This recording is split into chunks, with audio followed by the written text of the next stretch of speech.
Hello. I decided to film this drawing I'm about to make.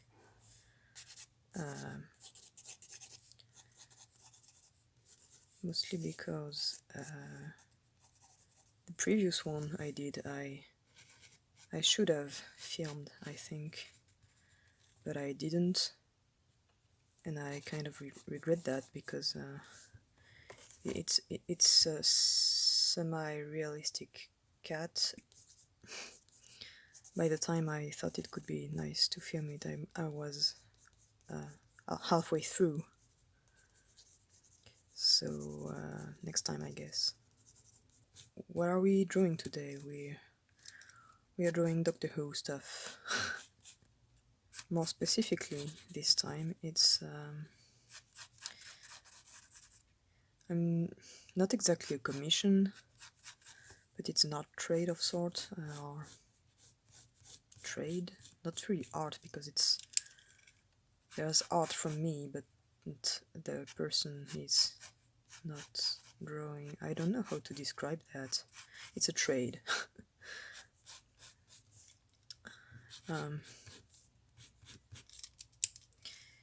I have a little. I'm not doing this completely blind. First, I have a picture, several pictures actually on my computer screen, several screenshots of 8 TARDIS, and also I have this sketch I did of 8 and Fitz drinking tea in the TARDIS. And I did it with ink because for some reason, it's really weird, but for some reason I'm more confident when I can't erase things, which might sound completely counterintuitive. Intuitive. Yeah. In case you were having any doubt, welcome again to Johannes Can Speak English, the show. Yeah. Not obvious.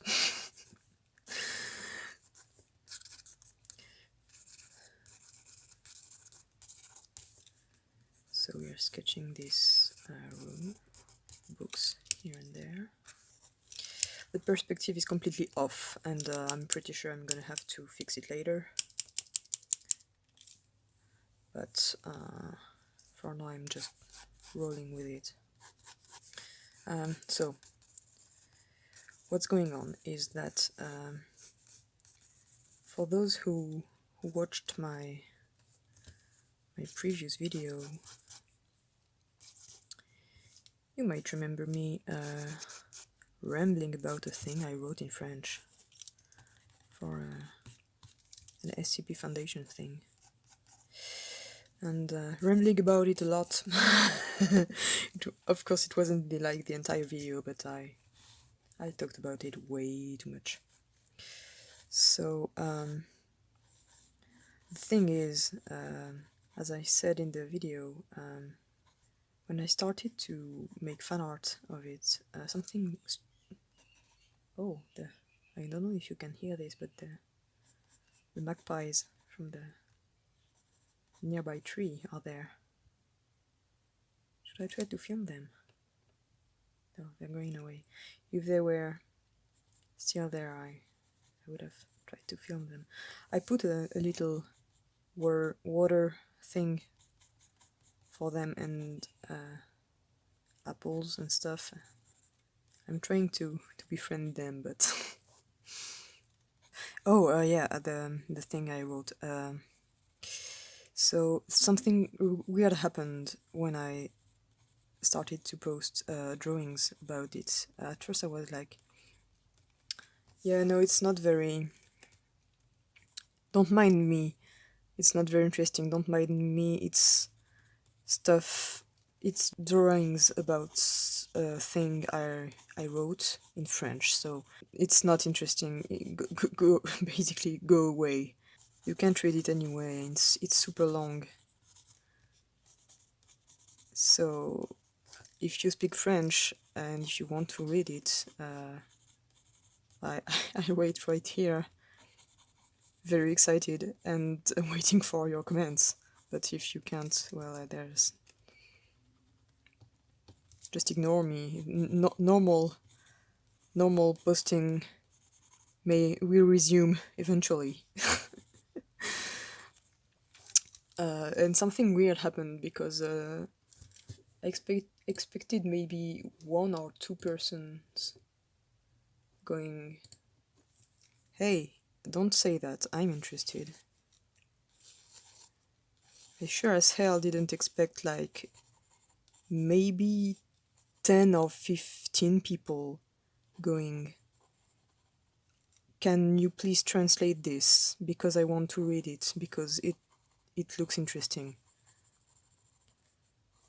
And let me tell you right now, I would have never translated it if it was only like two or three people going, "Hey, it sounds interesting," because translating is from English to French to my language.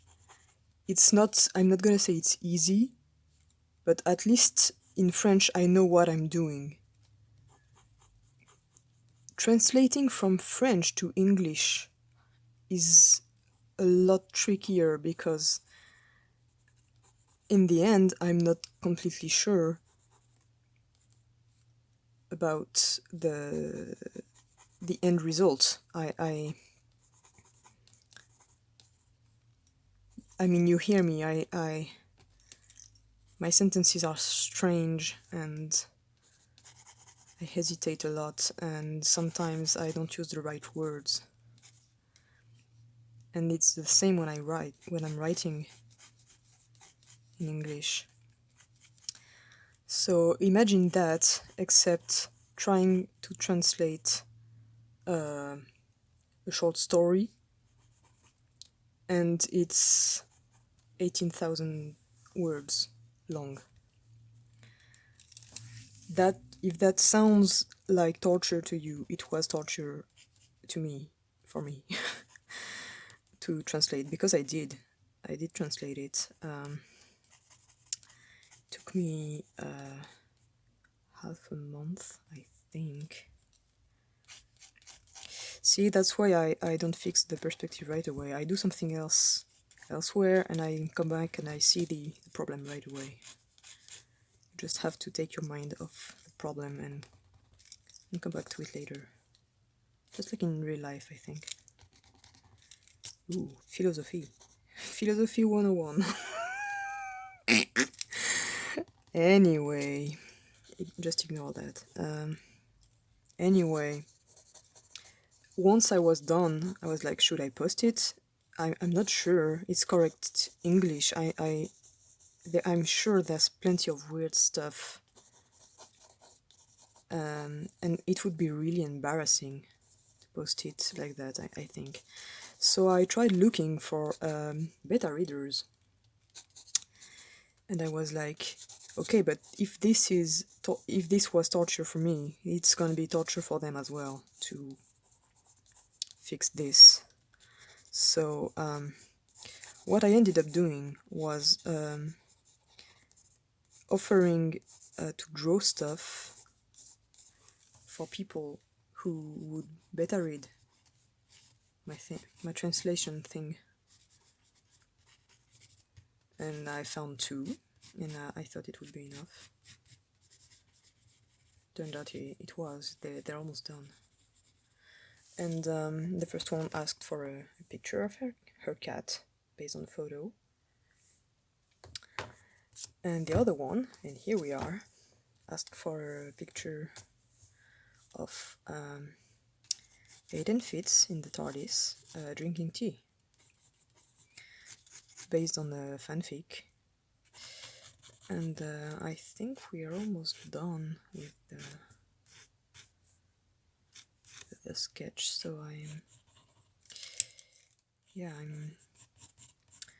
as usual, I'm filming this with my phone with a very, very limited memory card. So I'm gonna have to transfer the thing and I'll be back.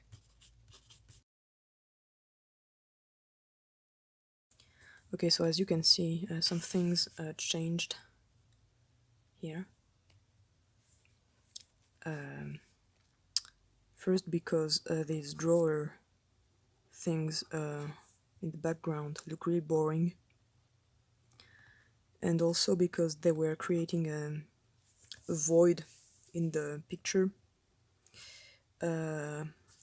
This part is very busy, and this part wasn't. And I thought it would be more interesting to have more things going on there, so I added stuff. Also, I had to cut. The first candle there was drawn, line arted, whatever, because I had to cut the video because the phone started ringing, and also it was my mother. And also it was my mother calling, and I don't want to talk to her right now, so for reasons. This is one of those really damaged pens that I keep, that I don't throw away, because even if the tip isn't as precise as it used to be, it's still pretty good to do some sloppy line art like this. I'm using the word sloppy because if you've seen a couple of my drawings or work in progress things, you already know. Oh, that was a mistake. You already know I do the line art twice, so I can afford this kind of dumb thing on the first line art. That was a mistake. It was really bad.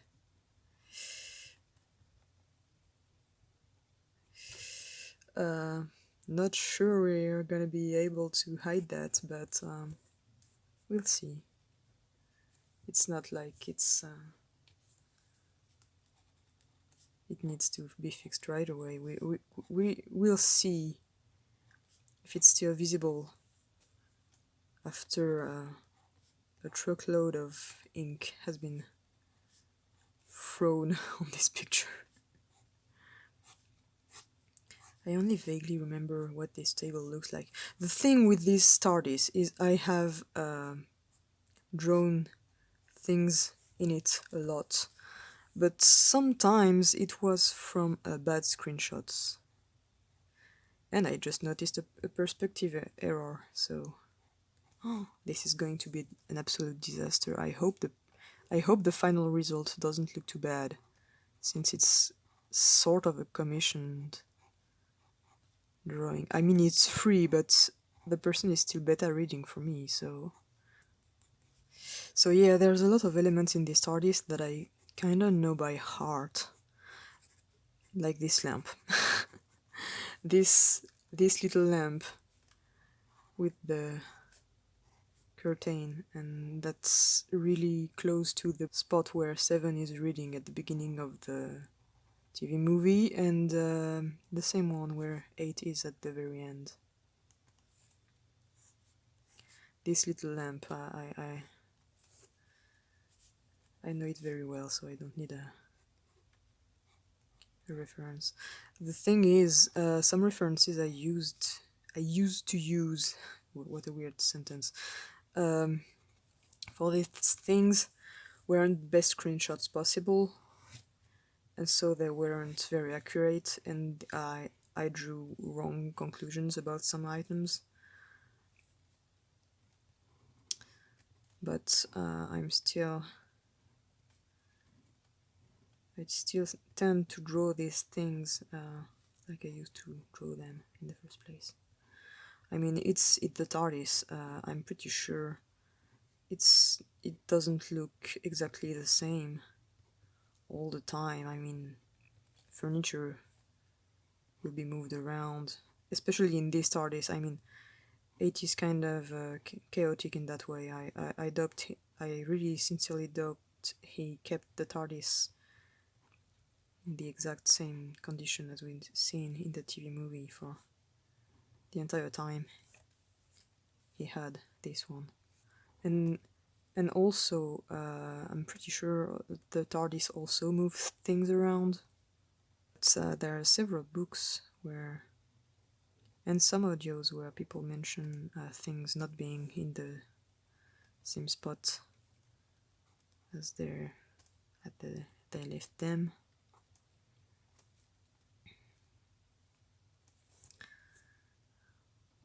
And even doors moving around.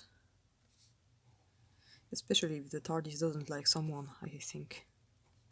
I'm pretty sure Sam Jones a couple of times complained that the bathroom kept moving around in the TARDIS, and she had a pretty hard time finding one. Sometimes. And I think she was convinced the TARDIS was doing it on purpose. To spite her. I don't remember if Clara mentioned something like that happening. Maybe in Hyde? I'm not sure. Pretty sure the perspective is all over the place, but I'm rolling with it.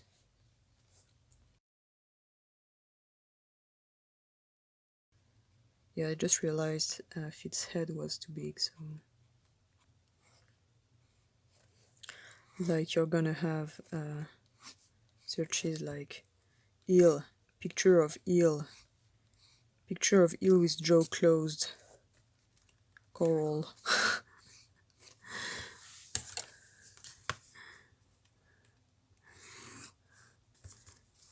And then you're gonna have 3 different searches for teddy bear, and then 15 searches for the history of plushies.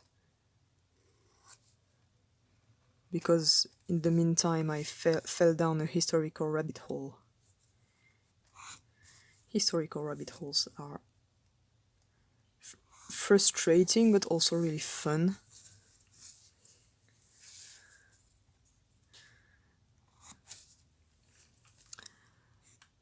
My favorite thing, drawing rows of books.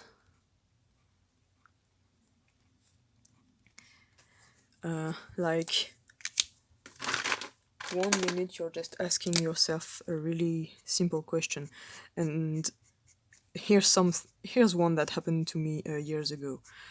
You wake up with a question like, "Hey, who invented instant coffee and when?" And you're like, I'm gonna look this up." And 2 hours later, you discover there's an entire there was an entire not copyright, but how do you say brevet? Patent. An entire patent dispute because like 3 different people, completely unrelated and who didn't know each other, tried to patent the idea of instant coffee like a couple of years apart. And then you research things about the guy who finally sold the thing, because you can patent a thing, but if you don't make the thing, yeah. Anyway, and the guy started selling it at a world fair in the US, and I don't remember when.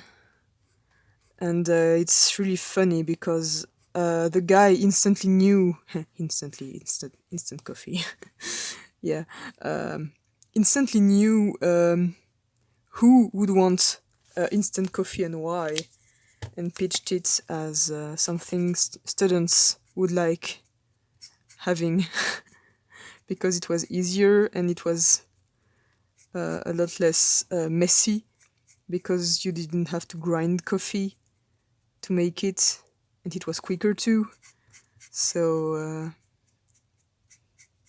yeah, I thought it was really cool because the guy instantly knew who would enjoy making instant coffee.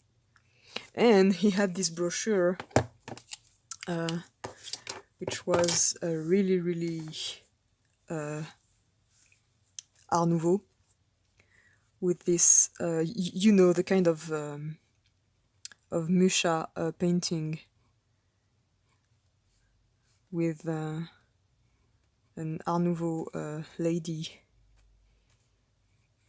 And this one was not brewing coffee, but like making some sort of mystical potion with it. And I thought that was really, really cool. Yeah, so yeah, I was talking about historical rabbit holes, and I ended up talking about instant coffee. I don't know how these things happen.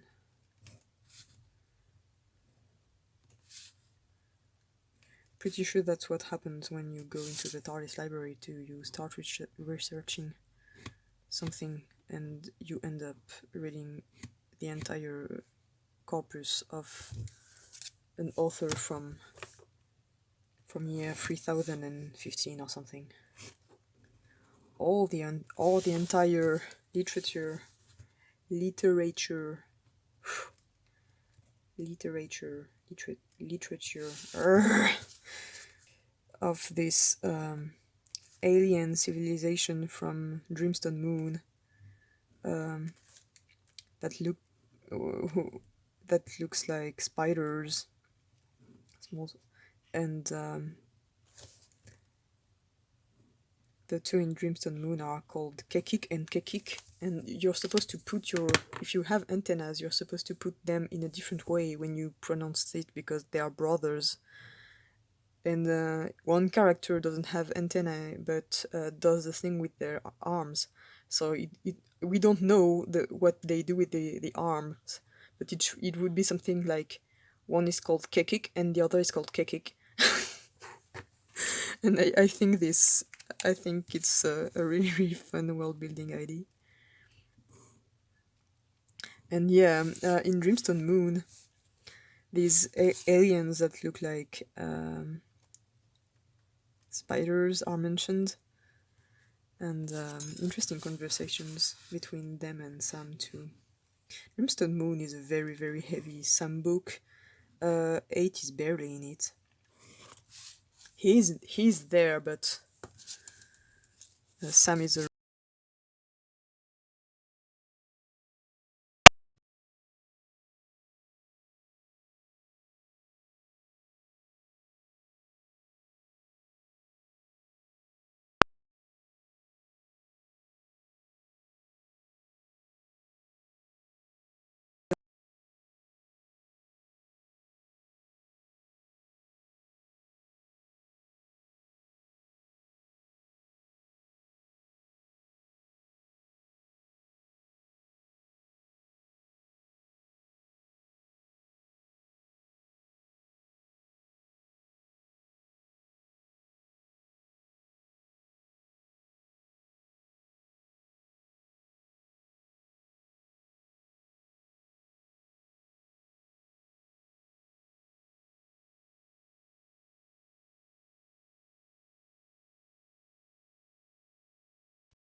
do it with the shadows. If you're feeling very adventurous, you can also not add the little things and do it with the black pen to save some time. See, it looks the same. I'm gonna put some shadows here because it's going to be really behind this structure. I have no idea what these structures in the TARDIS are supposed to be. This really weird thing that looks like it's stone. I have no idea what's up with that. Speaking of literature,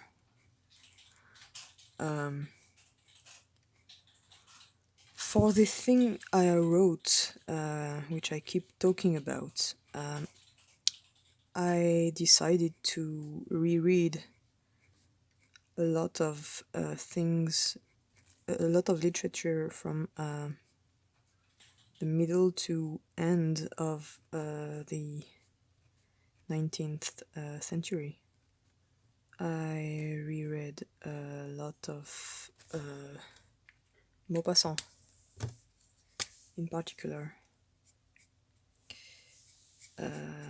because he was really in the era I was writing about, and also because I really like his fantastic and horror stories.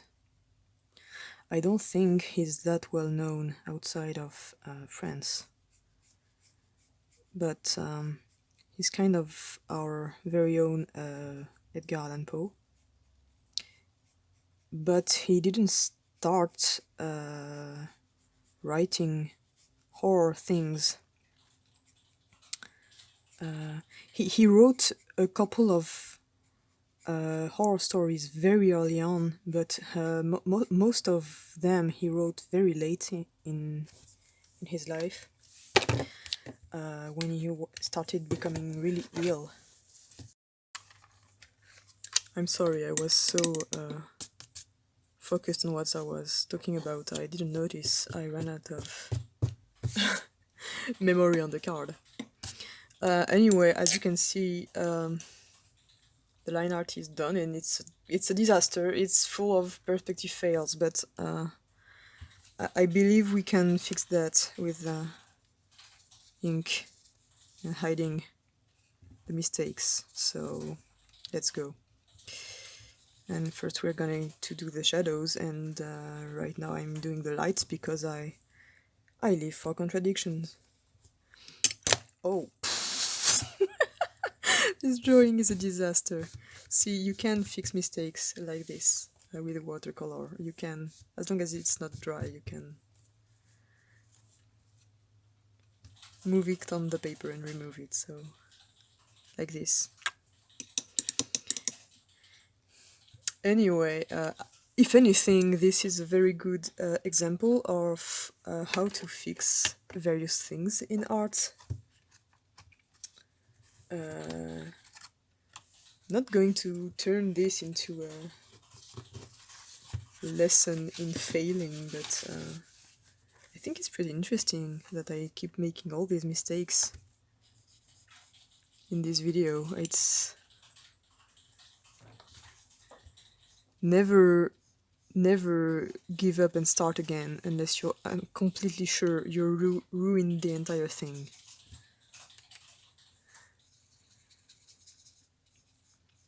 Because a lot of things can be fixed. See, this is really bad. I'm going to hide it in the shadows, so it's not going to be a problem anymore.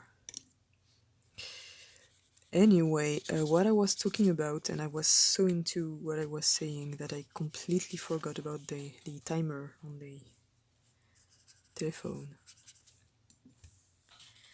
I was talking about Maupassant, and he used to be very good at writing realistic stories, and all of a sudden he always he also wrote horror stories and scary things and stuff and fantastic stories. And I don't know what the English name is for fantastic. Um, it's not fantasy. It's not horror. It's something in between, and I'm not sure what the English is for that. Anyway, I'm going to keep saying horror stories. And all of a sudden, he became even better at it near the end of his life. And all of a sudden, he was almost only writing horror stuff. And I'm pretty sure it ended that way because he was so affected by his illness, and his entire reality was kind of altered by it. And all of a sudden, he didn't have to imagine what his characters were going through when confronted to horrible events. And if you're listening to this and you're curious about short stories a la Edgar Allan Poe, but you've read all of Poe and you really don't like Lovecraft, and to be clear, I like Lovecraft, but his writing he tends to be a bit repetitive. And his characters, we all know, if you've read stuff by Lovecraft, you all know his characters are like blank sheets of paper. He's got one type of character and that's it, and he uses it in every story.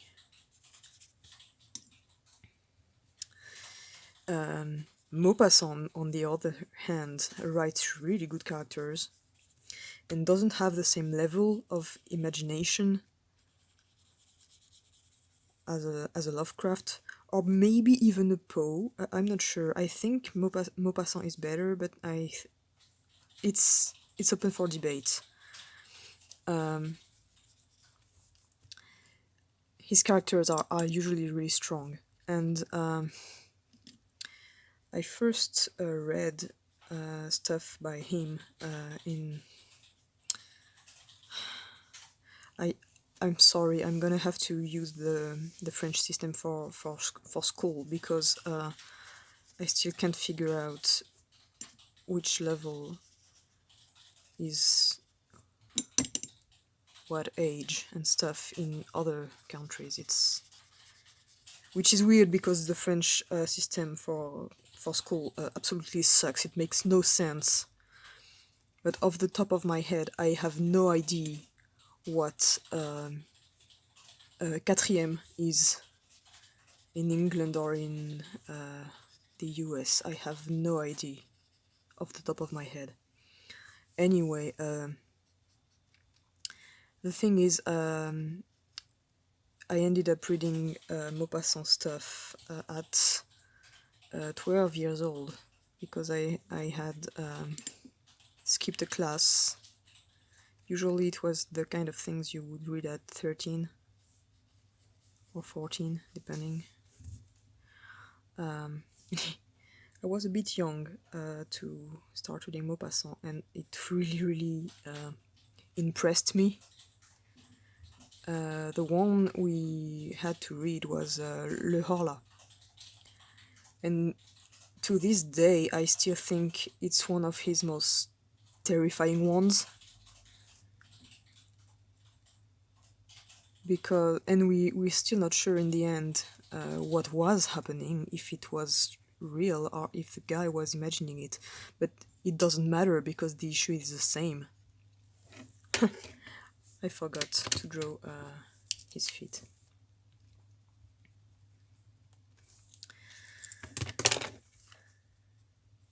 So yeah, I'm really recommending trying to find, if you're an English speaker, trying to find a translation of Maupassant, because I really love his short horror stories. I'm gonna recommend some of them if you can find them. If you like Edgar Allan Poe or anything like that, give Maupassant a try. First, there's Le Horla, the Horla. It's not a word, it's a made-up word. The diary of a guy who, just a random guy living in a house, and nothing weird in his life. Except one day, it starts really strange stuff starts happening while he sleeps. And long story short, there seems to be someone or something living with him, but he can never see it. The thing drinks his water at night and moves things around. And when it's between him and the mirror, he can't see himself in the mirror. Until the end, we have no idea if it's just him going absolutely crazy or if something is really going on. And it's really well written and absolutely terrifying. There's a very short story called La Nuit, the night, which also absolutely scared me shitless when I first read it, when I was a child. It's basically a guy who really enjoys walking at night. Spoiler alert, maybe, but you can still read it anyway, because it's all about the atmosphere. Except he starts walking, and the more he walks, the less people there are in the streets. And no, his watch isn't working anymore, and lights are going out, and the night never ends. And there's not even an ending. It's absolutely terrifying because you don't know what happens next to this guy. There's also one called Sur l'eau. And the weirdest thing about this one is that there's nothing supernatural about it at all in the end, but it's still terrifying. Some guys just go on a boat on a river for fun, and turns out the boat is the anchor is stuck. Something prevents them from leaving, and they're in the middle of the river, and they end up spending the entire night in the middle of the river, completely stuck, completely scared shitless, and unable to call for help. And it's also very good. There's La Peur, the fear. It's people talking about the concept of fear at a party, and one of them decides to tell them the scariest thing that ever happened in his life. And he was in the countryside, and there was one guy who was absolutely convinced the ghost of a man he killed, a robber he killed years ago, was coming back that very same night to avenge himself and kill his family. And it's just the story of this guy waiting in that house in the countryside, waiting for a ghost to appear the entire night, and trying to not get scared by the ramblings of an old man believing in ghosts. But it really gets to him, and I'm not gonna tell you how it ends, but it's really good. I'm gonna let this dry, and I'm probably going to ramble about more very old horror literature next, because yeah.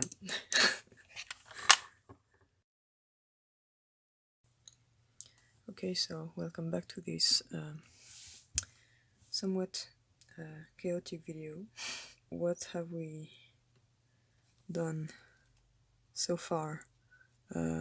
Dropping watercolor droplets where we shouldn't drop them, failing at perspective repeatedly, made some really bad line art, and let's see what's gonna happen next. So what I'm doing right now, as you can see, is putting some color. It's gonna be really basic, as you might already know, because after that I'm gonna use inks on top. I was talking about stuff I reread recently to write that dumb thing that I wrote.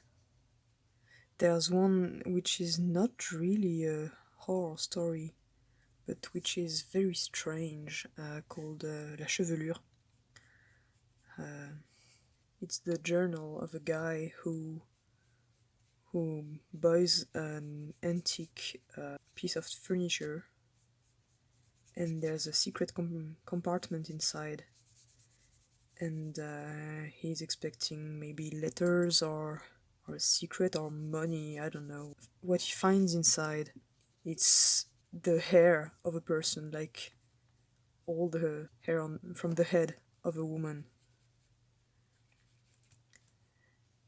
And he becomes completely obsessed with this thing and tries to imagine her and how her life was, and it it becomes an obsession. It consumes his entire life, and it's a very, very strange subject matter, but a very interesting read too.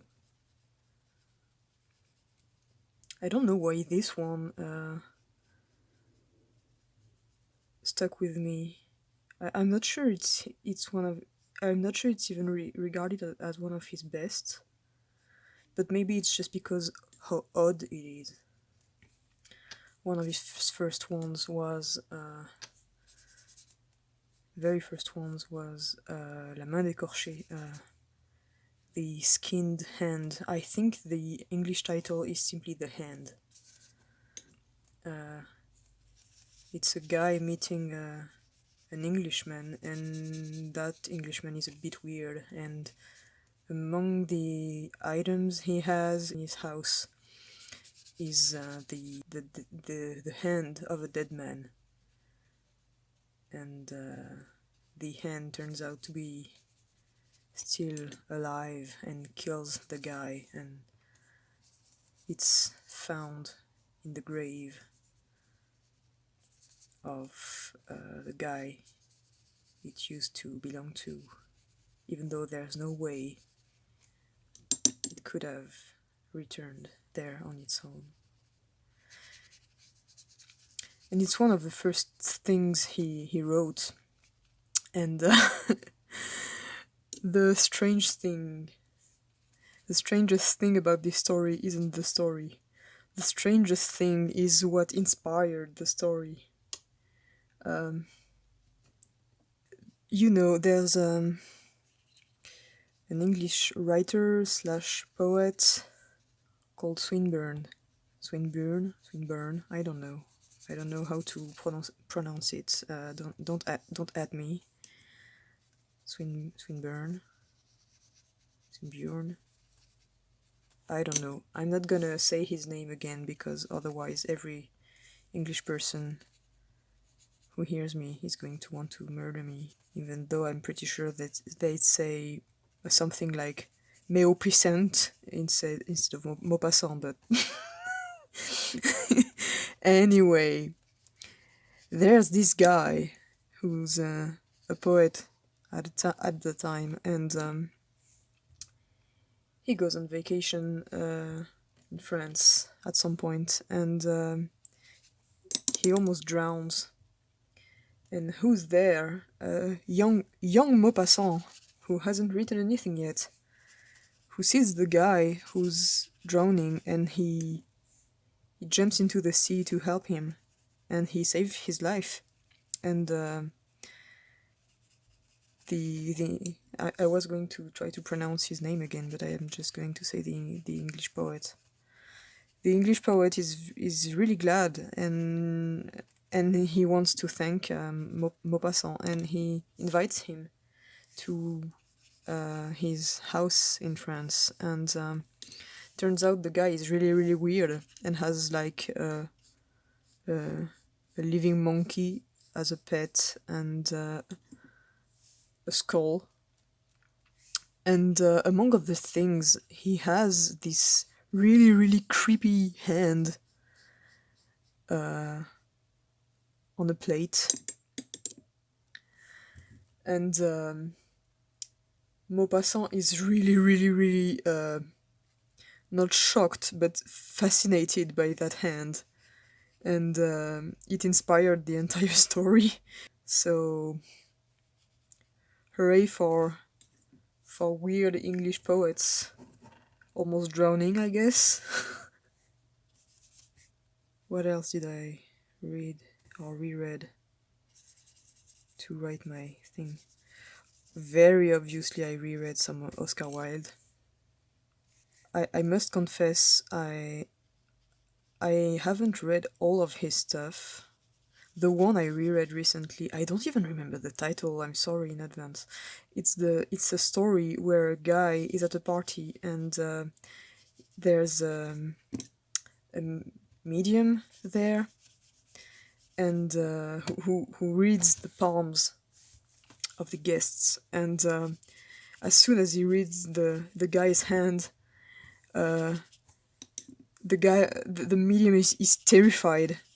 He tells the guy in the future he becomes a murderer, and for some reason that guy, instead of trying to, I don't know, fight fate or change the course of his destiny, I don't know, the thing that gets into that he gets into his head is, okay, I'm getting married soon, so I have to kill someone as soon as possible before my wedding.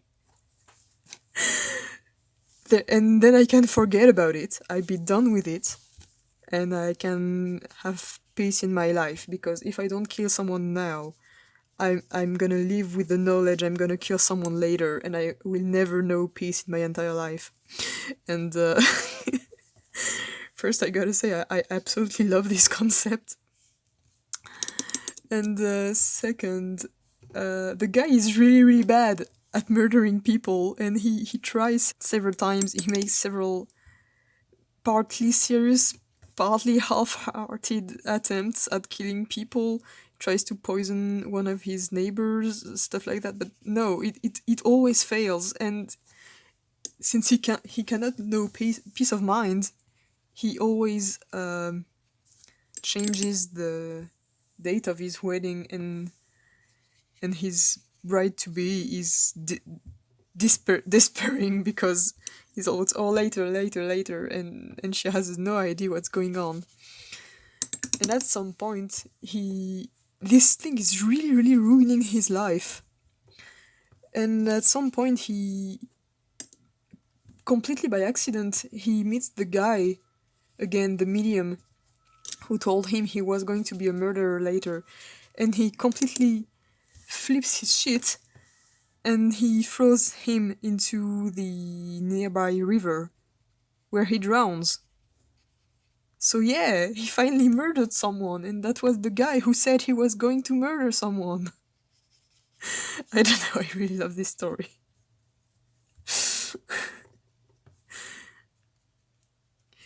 It's dark, it's really dark humor, but I don't know, it's in the right way. I think it's like, dude, calm down. Everything's gonna be okay. Don't do this. It's a perfect disaster waiting to happen when you read it. That's why it's funny, I think. You can see it happening and you're like, oh, don't do it. Oh my god.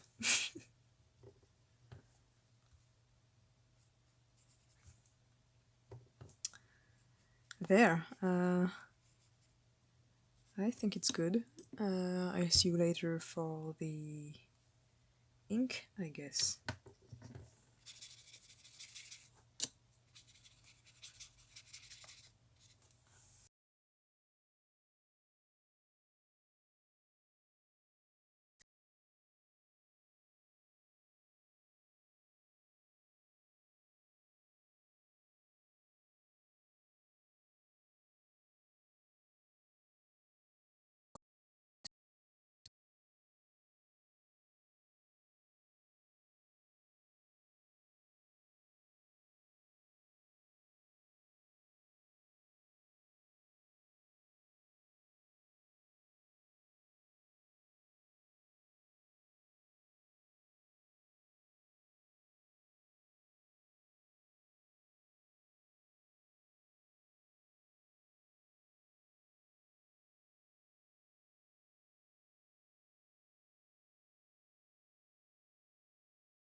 Years later, they transferred him into something better, an actual monument with a statue on it of a sphinx with his face, which is pretty cool. And I'm talking about this because over the years, oh, what I didn't mention, he was also put in another cemetery. He was put at the Père Lachaise, which is a pretty nice cemetery. Very green, very nice. And over the years, I honestly I'm not entirely sure how it is in England or in the US. I know he's well beloved over there, but I don't know how to explain this. In France, he has this cult status of sorts. Uh, I don't know, like a weird adopted child we have somehow, especially uh, in the queer community. And it really, really took off in the 90s in particular. And his tomb became this, I don't know, like this pilgrimage spot of sorts. Like if he was our one of our saints or, or something like that. And a weird a weird tradition started to emerge where people would kiss his tomb. And at first, if you hear this, you might think it's pretty fun, and it is. It's actually really fun. But in practice, it was really really bad because A lot of people were kissing it with lipstick on, and it over time it really damaged the stone. It was really bad for the monument, and also people started to write to write him messages and to do stuff like dedicate their queer love to Oscar Wilde. And I don't know how I feel about that, because it's both cute and disrespectful. I don't know. It's a weird feeling. I guess the term mixed feelings has been invented just for this kind of situation, because the thought is nice, but in practice, that was desecrating his monument. So what happened since then? I think 10 years ago or so, they cleaned the entire tomb, and instead of preventing the public from accessing it, they did something really clever, which is they put glass panels in front of the monument, in front of the tomb, all around, so you can still see it, you can still access it, but you can't damage it that way. And I know they cleaned it up very regularly, but last time I went there, because I mean, of course I went there. Why do you think I'm even talking about this? It's it's cultural, so. But last time I went there, I noticed people. Now people kiss the glass panels, and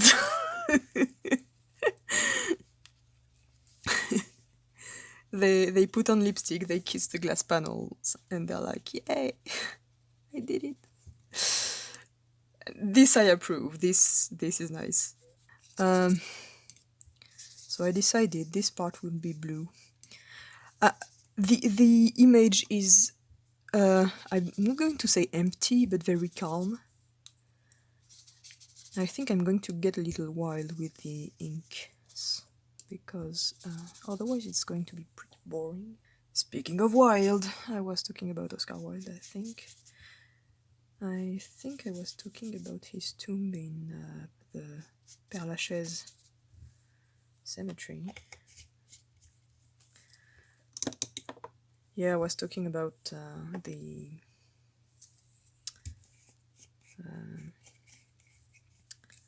whole kissing the tomb business, and the fact that it was both wholesome and a problem. And now that it's on the glass panels things, it's not a problem anymore, so I'm really glad they sort of keep the tradition alive without desecrating the place. It's a good solution. I'm pretty sure some of you right now are going, French people are weird. Kissing tombs, baby. That's where it's at.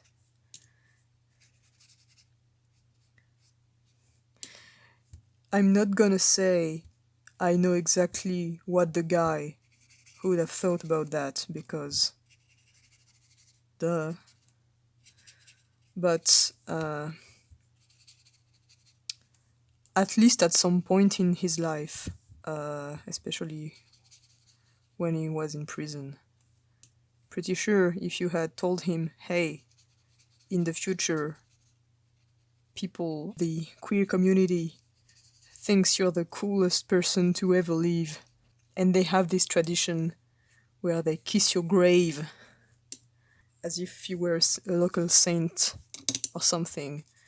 At this point in his life, at the very least, I think he would have been delighted. Again, I'm not gonna say I know exactly what was going on in this guy's head, but I think that's a real possibility. I really like this purple, what the purple color is doing, so I'm gonna really use a lot of it.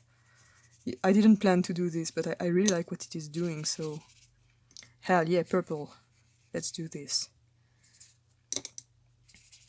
Again, I never know in advance how the ink is going to precisely react with what I put underneath, and I really like this brown purple thing it does. It's really nice. Really warm, but really strange. I really like what it's. I really like the mood it's making, it's creating. In that story I wrote, at some point the characters mention Oscar Wilde. One of the characters, obviously the word they used isn't this one. One of the characters is transmask. After a while, one of the characters is really adamant about talking to that character as if he was a woman. He doesn't mean it as an insult per se, but he noticed it was annoying for that person as a provocation of sorts. And at some point, he's like, "You're probably a follower of this Oscar Wilde guy." That other character is like, "Why? I don't even know him." And the misgendering guy goes, "Isn't it Wilde who said in one of his articles that women should wear guys' trousers, and aren't you wearing those?" And the guy is kind of pissed off and goes, "Aren't you wearing them?" Another author that is quoted by characters in that thing I wrote, and who I had to reread stuff from, is Charles Baudelaire. And oh boy,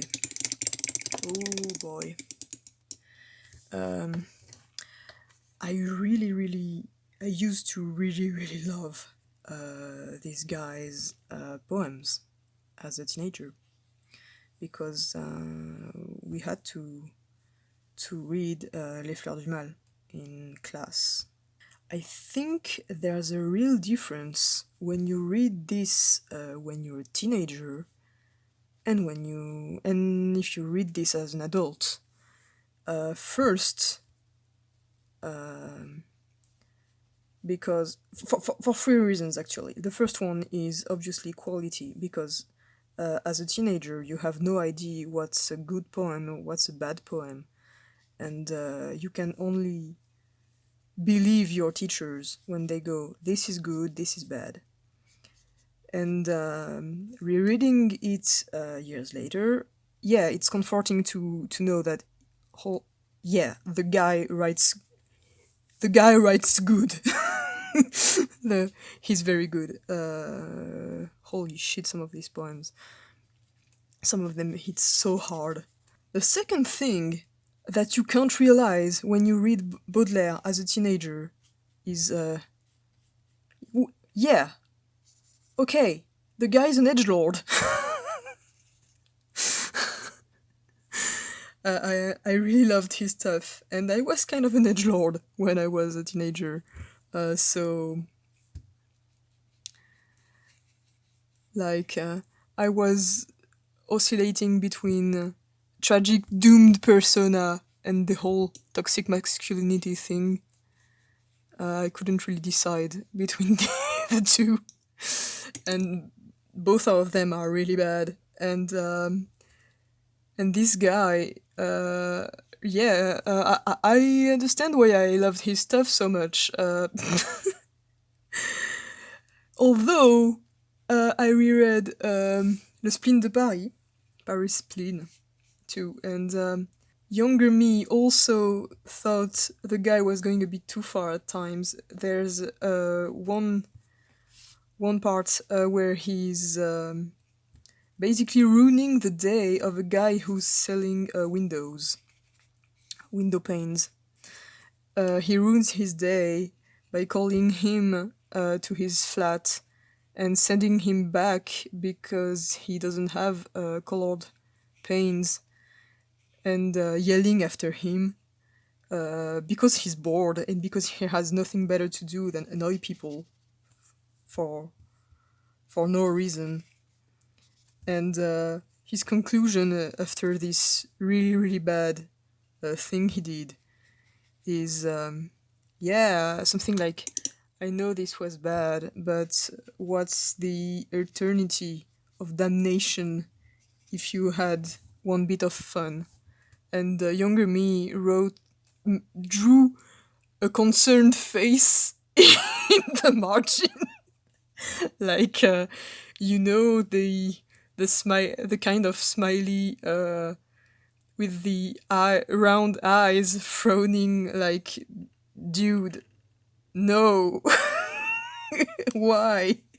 So kind of reassuring that I wasn't completely ignoring all the bad sides of this writer, even at the time. The last thing is, you also have to reread it later in life when you have a better grasp on metaphor, because at the time I really didn't get why some of the stuff was considered so scandalous in Les Fleurs du Mal. I was really perplexed, especially about some things in the pièces condamnées, banned poems that were censored from the first edition. Some of them are pretty obvious. Most of them are pretty obvious, actually. But one of them confused me at the time. And I reread it recently and I was like, okay, no, this is by far the worst one. It's just I didn't get the metaphor. And it's really bad. How can I call the cops on someone who's been dead for a century and a half? And is it legal to shoot a dead guy? So, yeah. That was bad. Jesus. What was he thinking?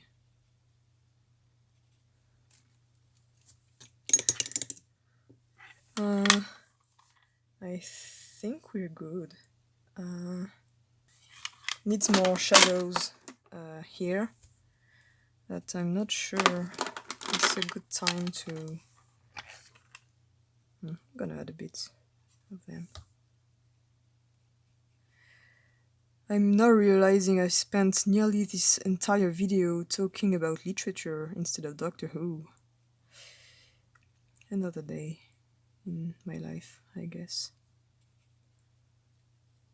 Planned to talk about Doctor Who and talked about instant coffee and literature. And people kissing graves, because, you know, that's normal. Only normal special interests here. Okay, let this dry and we'll be back. Welcome back. As usual, I don't really know what I'm doing, but we're gonna do the highlights. And usually I would just pick this one, but again, don't know where I'm going with this, so let's go.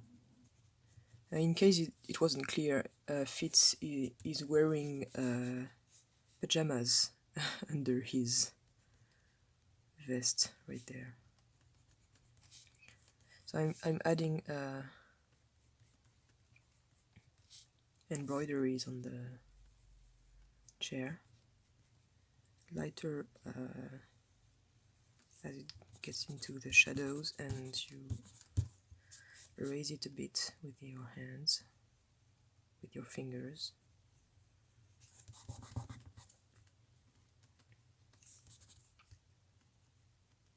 Don't have to be very precise for the ones in perspective because you can't really see them anyway, so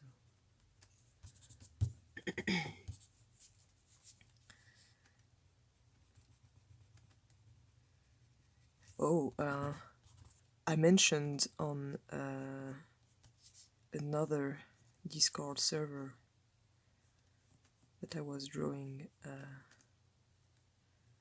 Doctor Who stuff, and that at first I was trying to talk about Doctor Who, but that other special interests kicked in, and I talked about anything but Doctor Who in this video, and the people seem to find it funny, which it is, so fair. And someone was like, well, what were you talking about? And I mentioned literature, and I mentioned Baudelaire.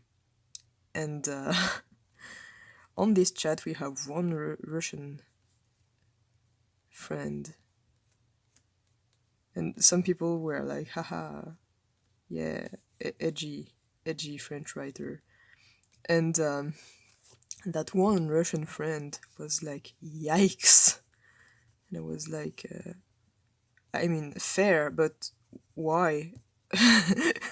and and they told me something really interesting, maybe weird, surprising, perhaps. In Russia, Baudelaire is strongly associated with extremist ideologies, because there had one guy over there who thought he was really cool, and that guy wasn't very yeah. So yeah, over there when you mention Baudelaire, it's like when you'd say you like Nietzsche or something, which is weird because Baudelaire is not hasn't written anything philosophical like ever. He's just this one guy writing about death and edgy stuff and making weird poems about birds and I'm not saying he wasn't political, because like for example, he hated Napoleon with a passion. Napoleon III. And he was pretty much on the left. He participated to some barricades. So I could maybe see why some guy with extreme ideas would like him as a person, but I don't see it in his writing. So it's it was very surprising for me, and interesting too, because it's a different perspective, and I really had no idea, but I learned something, so it's cool.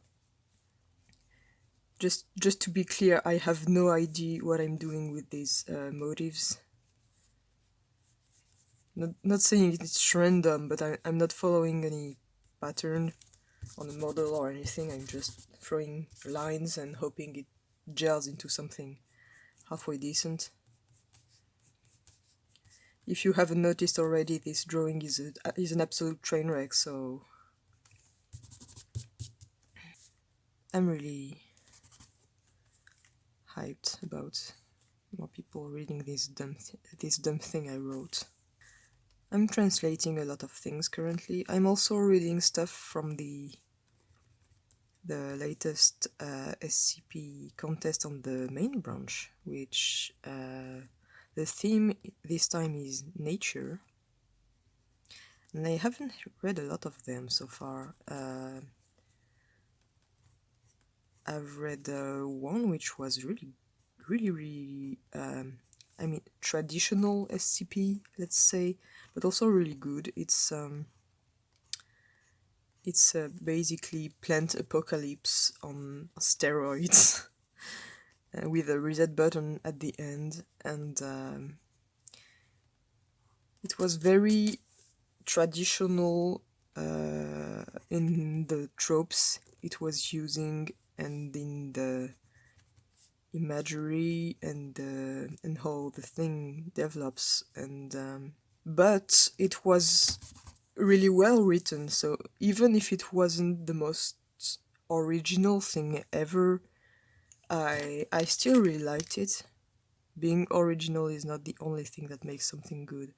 You can go for something really, really traditional and something that people have seen before, and maybe put your own spin on it, or just write the same thing but better. I mean, there's been books in the Eighth Doctor Adventures range that were very, very trad, and that I still loved. Like Eater of Wasps was extremely banal, and I still really enjoyed it. Of course, it's not among my faves. I think for something to be one of your favorite books, it has to go the extra mile and show something really new and really cool. For what it was trying to be, I think it was the one of the best possible versions of what it was trying to be, and I respect it for that, and I really enjoyed reading it. So yeah, sometimes it's enough. I don't want to put too many harsh white lights on this drawing. I want it to stay rather soft and cozy. For the more distant lights, I tend to use another color, and this time it's yellow. That's the inconvenience of drawing rows of books. Not sure I'm going to put the same light for the ones that are a bit more in shadows. Maybe the yellow one would be better. I've started to read the Eighth Doctor Adventures again, by the way. I had stopped during my depression. I finally finished Book of the Steel. I don't know if I mentioned it in the previous video or not, I can't remember. I'm under the impression the story was I don't know how to say it in English. Kind of eluded its own writers near the end. Like you're under the impression they wrote themselves into a corner. It's not a full reset button, but kind of. Yeah, so I'm using blue for this part.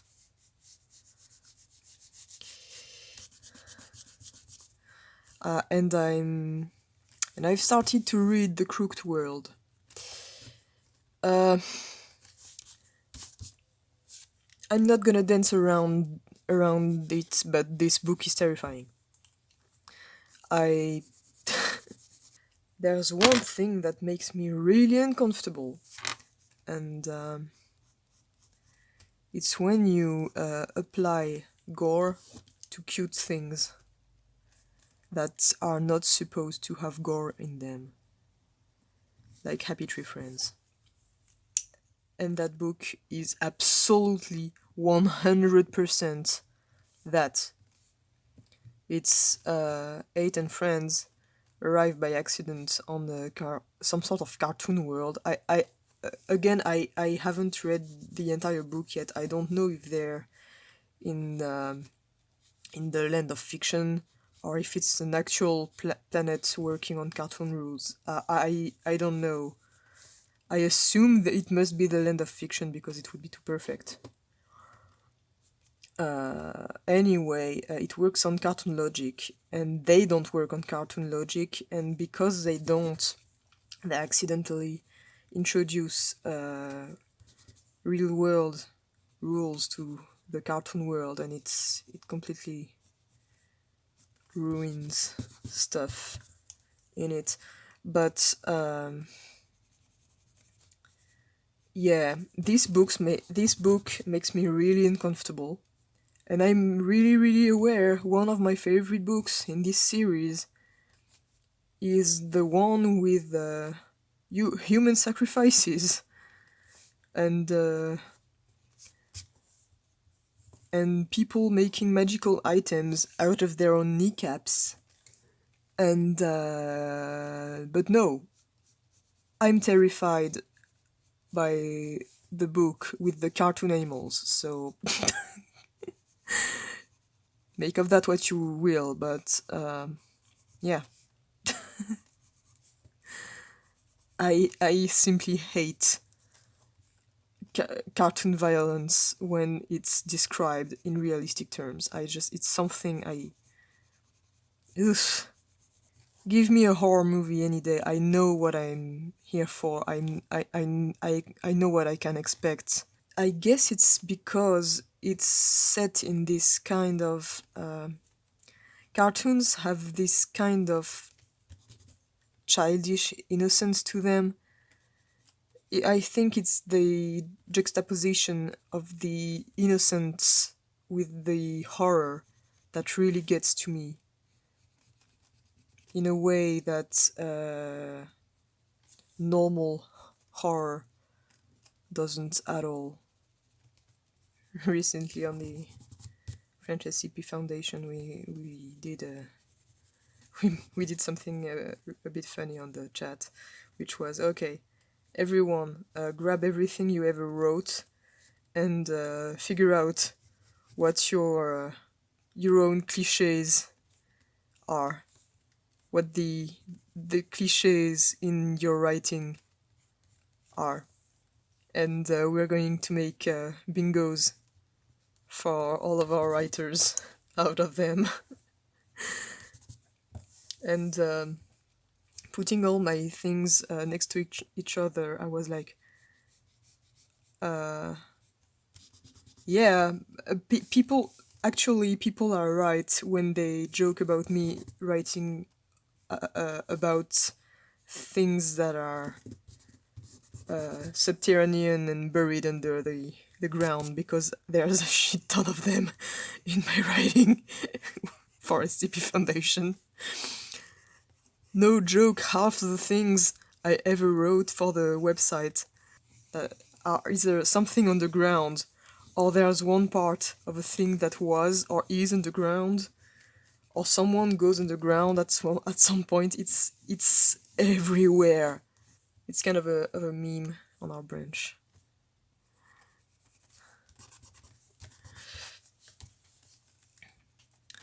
And but something else I realized was that the my most prevalent form of horror is always something about self-destruction, which I guess tells you a lot of things about me. Some maybe ugly things, but yeah, which and it's also true for the most recent thing I wrote. I mean, it features nobody, the character nobody, so it checks out, but still. Okay, and now we're going to make tea. That's the clouds of the tea, but I want to give the idea of the tea, and it smells good. Usually I do this for music. I have no idea what smells look like to people who can see smells the way I see music, but I can draw smells like music and get some kind of approximation, I guess. I've listened to some Eric Satie recently, a lot. So I'm thinking of the Eric Satie thing I listened to a lot recently to draw this.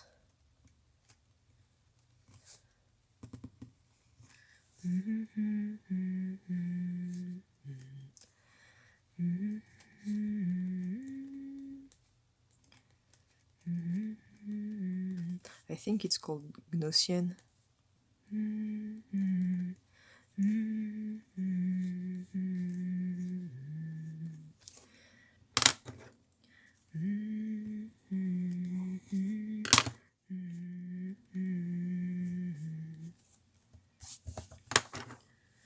I wish I could play the piano. It's weird because I write also a lot of things about music, even though I'm a very, very bad musician. I think it's because it's easier to write about music than to write about colors. And since music is colors, it's kind of a alternative way to put colors in the text, I think. I don't know if this is all making sense for people without synesthesia, but